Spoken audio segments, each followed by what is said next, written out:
인생의 모든 면에서, 정말 모든 면에서 실패하다고 느낀 한 남자가 있었어요. 네. 직장도, 인간관계도, 건강까지 전부 엉망이었던 거죠. 너무 절망한 나머지 그가 잠 못 드는 새벽에 분노에 차서 신에게 편지를 쓰기 시작했어요. 까져 묻는 편지요. 맞아요. 대체 제가 뭘 그렇게 잘못했길래 왜 제 삶은 이렇게 고통스러워야 합니까? 그런데 바로 그 마지막 질문을 쓰고 펜을 딱 놓으려는 순간 갑자기 자기 손이 저절로 움직이면서 답을 써내려가기 시작했대요. 마치 다른 존재에게 조종당하는 것처럼요? 네. 오늘 우리가 함께 깊이 파고들어 볼 자료가 바로 그 3년간의 놀라운 기록, 닐 도널드 월시의 신과 나눈 이야기에서 가져온 내용입니다. 아, 정말 흥미로운 시작이네요. 그렇죠. 이 대화가 제시하는 신과의 소통 방식, 또 기도의 진짜 의미, 그리고 우리 사용에서 신의 역할은 과연 뭘까?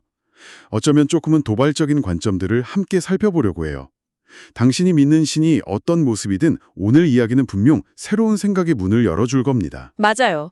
이 자료는 우리가 흔히 가지고 있던 신이라는 존재, 그리고 그분과 소통하는 방식에 대한 어떤 전통적인 관념에 정면으로 도전장을 내미는 내용이거든요. 네, 정면으로요. 오늘 우리가 이 대화를 통해서 파고들 질문은 아주 근본적인 것들이죠. 신은 과연 어떤 방식으로 우리에게 말을 거는가? 우리가 드리는 기도는 대체 어떻게 현실에 영향을 미치는 걸까? 그리고 궁극적으로 신과 인간의 관계는 어떻게 설정되어 있는가? 같은 질문들이요. 사실 살면서 누구나 한 번쯤은 해봤을 법한 질문들이네요. 그렇죠. 이건 특정 종교의 교리를 설명하라는 게 아니고요. 그거보다는 존재와 현실 창조에 대한 하나의 철학적인 프레임워크를 제시하는 것에 가까워요. 아마 당신이 평소에 품어봤을 법한 질문들에 대한 아주 색다른 답변을 발견하게 되실지도 모릅니다. 좋습니다. 그럼 가장 먼저 가장 기본적인 질문부터 시작해 볼까요? 네. 신은 어떻게 이야기하는가? 사실 이 책을 읽으면서 가장 먼저 머리를 한 대 쿵 하고 맞은 것 같은 부분이 바로 여기였어요. 신은 말한다, 이 턱이라는 단어 자체를 교류한다, 커뮤니케이션으로 바꿔 생각하라고 제안하더라고요. 맞아요. 그러면서 말이란 사실 가장 비효율적이고 조악한 전달 수단이라고까지 하죠. 그렇죠. 그게 처음엔 잘 와닿지 않을 수 있는데 책에서 비유를 정말 잘 들어요. 우리가 정말 숨막히게 아름다운 노을을 보고 엄청난 감동에 젖었을 때를 한번 떠올려 보세요. 네네. 그걸 누군가에게 설명하려고 와 진짜 아름다웠어 막 빨간색이랑 주황색이 섞여서 이렇게 말하는 순간 원래 내가 느꼈던 그 벅찬 감동의 10분의 1도 전달이 안 되잖아요. 맞아요. 그 느낌이 아니죠, 절대. 네, 말은 그저 그 감동을 가리키는 기호나 상징일 뿐이지 감동 그 자체는 아니라는 거죠. 아, 그거 정말 와닿는 비유네요. 그럼 말보다 더 효과적인 신이 사용하는 진짜 소통 방식은 뭔가요? 이 자료에 따르면요. 신이 사용하는 그 교류 방식에는 일종의 우선순위 혹은 단계가 있다고 해요. 가장 순수하고 강력한 것부터 순서대로요. 우선순위요? 네. 첫 번째, 가장 중요한 소통 방식은 바로 느낌, feeling이에요. 느낌이요? 느낌은 되게 주관적이고 비이성적이라서 믿을 게 못 된다 이렇게 배우잖아요. 그런데 그게 신의 가장 중요한 언어라니 정말 의외인데요? 바로 그 지점이 이 책의 핵심적인 메시지 중 하나죠. 그리고 두 번째 방식이 생각 또트입니다. 생각. 생각은 느낌보다는 덜 순수하지만 그래도 말보다는 훨씬 효과적이라고 해요. 특히 생각은 어떤 이미지나 영상의 형태로 떠오를 때가 많아서 단어 하나하나로 쪼개진 말보다 훨씬 더 많은 정보를 한꺼번에 전달할 수 있죠. 어떤 영감이 팍 하고 떠오르는 그런 순간을 말하는 걸까요? 비슷해요. 그리고 세 번째 방식이 바로 체험, experience입니다. 느낌과 생각이 합쳐져서 현실에서 구현되는 게 바로 체험이죠. 아, 체험. 네, 책에서는 이 체험이야말로 가장 위대한 전달자라고까지 말해요. 우리가 어떤 일을 직접 겪고 나면 머리로 아는 것과는 차원이 다른 그야말로 온몸으로 체득하는 알매 도달하게 되잖아요. 맞아요. 아, 이런 거였구나 하고 직관적으로 깨닫게 되죠. 바로 그거죠. 그렇군요. 느낌, 생각, 체험. 그럼 말은 대체 어디쯤 있는 건가요? 그게 재미있는 부분이에요. 이 모든 것, 그러니까 느낌과 생각과 체험이 전부 실패했을 때 최후의 수단으로 사용하는 게 바로 말, 월드라고 해요. 최후의 수단이요? 네, 그래서 말은 진리가 아니라 진리를 상징하고 가리키는 기호에 불과하다고 아주 명확하게 선을 긋습니다. 여기서 정말 흥미로운 역설이 생기는 것 같아요.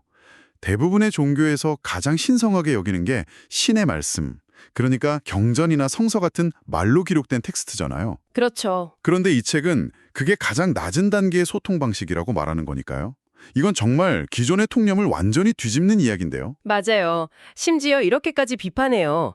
사람들은 자신의 직접적인 체험이 아주 오래전에 기록된 신의 말과 충돌할 때 마땅히 자신의 고유한 체험을 따라야 함에도 오히려 그 살아있는 체험을 버리고 죽어있는 말을 택한다고 말이죠. 아, 자신의 내면에서 울리는 진실의 목소리보다 외부의 권위를 더 신뢰한다는 거예요. 듣고 보니 정말 그런 것 같아요. 내 경험상 이건 아닌 것 같은데 라고 느끼면서도 그래도 성경에 이렇게 쓰여 있으니까 그래도 부처님이 이렇게 말씀하셨으니까 하면서 자기 느낌을 억누르는 경우가 많잖아요. 네, 맞아요. 이 대화는 마치 당신에게 이렇게 묻고 있는 것 같아요. 당신의 직접적인 경험과 오래전부터 내려온 가르침이 정면으로 충돌할 때 당신은 과연 어느 쪽을 더 신뢰하시나요? 아주 근본적인 질문이죠. 물론 여기서 한 가지 짚고 넘어가야 할 게 있어요. 그렇다고 모든 느낌이나 생각이 전부 신에게서 오는 건 아니라고 분명히 선을 긋거든요. 아, 맞아요. 그게 제일 궁금했어요. 우리의 두려움이나 편견에서 비롯된 생각도 많으니까요. 그럼 이건 진짜 신의 메시지다? 와, 이건 그냥 내 욕심이나 두려움이다? 를 어떻게 구분할 수 있을까요? 그 기준이 있나요? 아주 간단하고 명확한 기준을 제시해요. 신에게서 온 메시지에는 세 가지 특징이 있다고 합니다. 세 가지요. 첫째, 가장 고귀한 생각은 예외 없이 기쁨, 조의를 담고 있대요. 여기서 말하는 기쁨은 순간적인 쾌락이나 만족과는 다른 뭐랄까 영원 기쁜 곳에서부터 차오르는 충만함 같은 걸 의미하죠. 기쁨이라. 둘째는요? 둘째, 가장 명확한 말은 언제나 진리, 트루스를 담고 있다고 해요. 그 말을 들었을 때 내 몸과 마음이 이건 진실이다 라고 즉각적으로 알아보는 그런 느낌이죠. 복잡한 논증이 필요 없는 단순하고 명쾌한 진실이요. 그리고 마지막으로 가장 강렬한 느낌은 우리가 사랑, 러브라고 부르는 바로 그 느낌이라고 합니다. 사랑이요? 네, 조건 없고 경계 없고 모든 것을 품는 그런 사랑이요. 기쁨, 진리, 사랑. 기억하기 쉽네요. 그럼 이 세 가지보다 못한 느낌, 예를 들면 두려움, 죄책감, 분노, 수치심 같은 것들은 전부 다른 출처, 그러니까 신이 아닌 다른 곳에서 온 거라고 봐도 되는 거군요. 정확해요. 그게 바로 신의 메시지를 가려내는 시금석이라는 거죠. 그런데 이렇게 명확한 기준이 있는데도 왜 우리는 이런 메시지들을 자주 놓치거나 무시하게 되는 걸까요? 저만 해도 그런 경험이 있는 것 같거든요. 마음속으로는 이 길이 맞는 것 같은데 하는 강한 느낌이 오는데 너무 비현실적으로 들리거나 너무 큰 용기가 필요해서 그냥 무시해버렸던 기억이요. 책에서도 바로 그 점을 지적해요. 사람들이 메시지를 놓치는 가장 큰 이유 중 하나가 너무 훌륭해서 진짜 같아 보이지 않아서래요. 스스로를 그만큼 좋은 것을 받을 자격이 없다고 여기기 때문이죠. 또 다른 이유는 너무 어려워서 따를 수 없을 것 같아서 무시해버린다고 하고요. 와, 둘 다 너무 공감되네요. 특히 체험이라는 가장 강력한 메시지조차 우리가 계속 무시하기 때문에 결국 같은 패턴의 체험을 계속 되풀이하게 된다는 말이 정말 아프게 다가왔어요. 맞아요. 마치 중요한 교훈을 배울 때까지 똑같은 시험을 계속 다시 치르는 학생처럼요. 그렇죠. 왜 나한테만 이런 일이 반복될까 싶을 때 어쩌면 그건 우리가 아직 배우지 못한 메시지가 그 체험 안에 숨어 있기 때문일지도 모른다는 거죠. 자, 그럼 이렇게 신의 메시지를 알아차렸다고 해보죠. 보통 사람들은 그럴 때 기도를 하잖아요. 네, 그렇죠. 그런데 이 책에서 가장 급진적이고 어쩌면 논란이 될 만한 부분이 바로 이 기도에 대한 해석인 것 같아요. 맞아요. 이 대화에서 가장 충격적인 주장 중 하나죠. 우리가 흔히 하는 방식의 기도, 즉 제발 무엇을 갖게 해주세요, 무엇이 되게 해주세요 라고 간청하는 기도는 오히려 우리가 원하는 그것을 밀어내는 결과를 낳는다고 말해요. 원하는 걸 밀어낸다니요. 보통은 간절히 원해야 이루어진다고 생각하는데 정반대 이야기네요. 왜 그런 거죠? 그 이유를 받침 생각, sponsoring thought라는 개념으로 설명해요. 아주 흥미로운 개념인데요. 받침 생각이요? 네, 우리가 무언가를 원한다라고 말하는 그 순간 그 말의 밑바탕에는 나에게는 지금 그것이 없다라는 강력한 현실 인식이 깔려 있다는 거예요. 즉 결핍, 원팅에 대한 선언인 셈이죠. 그리고 우주 혹은 신은 우리의 말 그 자체가 아니라 그 말을 내뱉게 한 바로 그 받침 생각, 즉 결핍의 상태에 응답한다는 논리예요. 잠시만요. 그러니까 제가 만약 제발 부자가 되게 해주세요 라고 간절히 기도하면 우주는 제 부자가 되고 싶다는 소망이 아니라 그 소망의 근원인 나는 지금 부자가 아니다라는 결핍 상태를 현실로 더 강력하게 만들어준다는 뜻인가요? 정확히 그거예요. 바로 그 지점이죠. 그래서 이 책은 우리가 무언가를 간절히 원하며 기도하는 그 행위 자체가 역설적으로 내게는 그것이 없음을 우주에 계속해서 선포하는 행위가 될 수 있다고 경고하는 거예요. 와, 이건 정말 생각의 전환인데요. 그럼 대체 어떻게 기도해야 하는 거죠? 달라고 빌지도 말라는 건가요? 그래서 이 책이 제안하는 올바른 기도는 간청의 기도가 아니라 감사의 기도라고 해요. 감사의 기도요? 네, 아직 현실에 나타나지 않았지만 내가 체험하고 싶은 그것에 대해 마치 이미 이루어진 것처럼 신에게 미리 감사하라는 거죠. 예를 들자면 어떤 걸까요? 예를 들면 실직 상태인 사람이 제발 좋은 일자리를 구하게 해주세요라고 기도하는 대신 저에게 꼭 맞는 완벽한 기회와 능력을 주셔서 감사합니다라고 기도하는 식이에요. 아, 병상에 누워있는 사람이 병을 낫게 해주세요라고 비는 대신 저의 온전한 건강을 되찾아 주셔서 감사합니다라고 말하는 거죠. 처음엔 이게 약간 자기 기만처럼 들릴 수도 있을 것 같아요. 아직 이루어지지도 않았는데 감사하다니 신을 속이려는 것처럼 보일 수도 있고요. 책에서는 그게 바로 핵심이라고 말해요. 이건 신을 조종하려는 얄팍한 속임수가 아니라는 거죠. 이것은 그것이 이미 나에게 주어져 있음을 아는 것, 즉 믿음의 가장 강력한 표현이라고 설명해요. 믿음이요? 네. 그리고 성경에 나오는 너희에게 겨자씨앗날 만한 믿음이 있더라도 이 산더러 옮겨져 저 바다에 빠져라 하면 그대로 될 것이다 라는 구절을 바로 이런 맥락에서 인용하죠. 아, 그 구절이 그런 의미였군요. 산이 옮겨질 것을 의심하지 않는 믿음이 핵심이라는 거네요. 맞아요. 결국 기도는 신에게 무언가를 요청하는 행위가 아니라 이미 존재하는 진실을 내가 받아들이고 인정하는 과정이라고 볼 수 있겠네요. 네, 기도의 패러다임을 요청에서 확언, 간청에서 감사로 바꾸라는 아주 근본적인 제안인 셈이죠. 자, 그럼 이야기는 자연스럽게 다음 질문으로 넘어가네요. 신이 우리의 기도에 예나 아니오로 응답하는 존재가 아니라면 대체 신의 역할은 뭘까요? 그렇죠.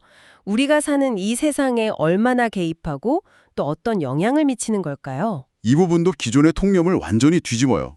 결론부터 말하면 이 자료에 따르면 신은 우리 삶의 구체적인 환경이나 조건을 하나하나 만들어내는 창조자나 설계자가 아니에요. 그럼 뭐죠? 그보다는 모든 것을 그저 지켜보는 관찰자, observer에 더 가깝다고 말하죠. 관찰자요. 그럼 우리가 뭘 하던 그냥 보고만 있다는 건가요? 그건 좀 무책임하게 들리기도 하는데요. 조금 더 정확히 말하면요. 신은 생명의 과정 자체와 우리 자신, 그러니까 스스로 선택하고 창조할 수 있는 능력을 지닌 존재를 창조했지만 그 이후의 삶을 어떻게 살아갈지는 전적으로 우리에게 주어진 자유의지에 달려있다는 거예요. 신이 모든 걸 결정하고 통제하는 게 아니라는 거죠. 아, 이 개념을 설명하기 위해 책에서 든 비유가 정말 이해하기 쉬웠어요. 아, 그 부모와 아이 비유 말씀이시죠? 네, 맞아요. 마치 부모가 아이들을 아주 안전하고 완벽한 환경의 놀이터에 풀어놓고 아이들이 노는 모습을 그저 사랑스럽게 지켜보는 것과 같다는 비유요. 네네. 아이들이 거기서 술래잡기를 하던 숨바꼭질을 하던 소꿉놀이를 하던 부모는 크게 상관하지 않잖아요. 그렇죠. 그냥 아이들이 다치지 않고 즐겁게 놀기를 바랄 뿐이죠. 신도 마찬가지로 우리가 어떤 선택을 하든 어떤 게임을 하든 그걸 일일이 심판하거나 개입하지 않는다는 거잖아요. 그렇죠. 하지만 그 비유에서 중요한 점이 하나 더 있어요. 부모는 아이들 노는 것에 개입하지는 않지만 만약 아이가 놀다가 넘어져서 울면서 엄마, 아빠 하고 도움을 청하면 언제든 달려가서 일으켜주고 안아주잖아요. 아, 맞아요. 마찬가지로 신은 우리의 선택에 개입하진 않지만 우리가 도움을 청할 때, 즉 신과 함께하기를 선택할 때는 언제든 우리 곁에서 돕는 조력자가 된다고 말해요. 심판자가 아니라 관찰자이자 조력자라. 이 관점은 우리가 세상을 보는 방식을 완전히 바꿀 수 있겠는데요? 네. 그리고 이 관점은 인류가 오랫동안 붙들고 살아온 두 가지 거대한 환상을 깨뜨린다고 해요.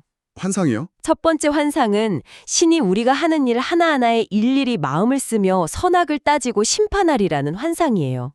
책에서는 심지어 신이 우리가 무엇을 하든 마음 쓰지 않는다는 파격적인 표현까지 써요. 왜냐하면 신의 눈에는 옳고 그름이 없고 오직 체험만이 있기 때문이라는 거죠. 모든 것이 그저 체험일 뿐이라는 거군요. 그럼 두 번째 환상은 뭔가요? 두 번째 환상은 삶의 궁극적인 결과가 불확실하다는 환상이에요.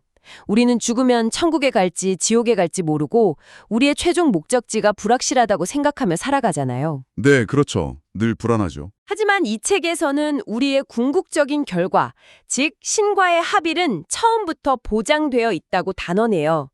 목적지는 이미 정해져 있고 우리는 그저 목적지까지 가는 각자 다른 경로를 체험하고 있을 뿐이라는 거죠. 결과가 보장되어 있다.